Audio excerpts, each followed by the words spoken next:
ఒక పుల్లి సింగం వచ్చిందే, దడ దడమండి గుందల ధర వాళ్ళు పారిపోయారే. కొర కొరమని చూపుతోటి తిరిగి తిరిగి వచ్చారు, బగ బగమని మండిపోవా ఆయిసు పారే టపాసు.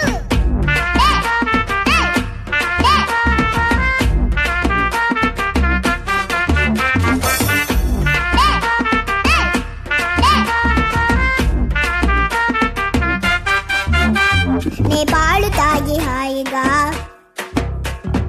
ఆడుకునే వయస్సు, కానీ పాప మనది మరచనే వాడి బండ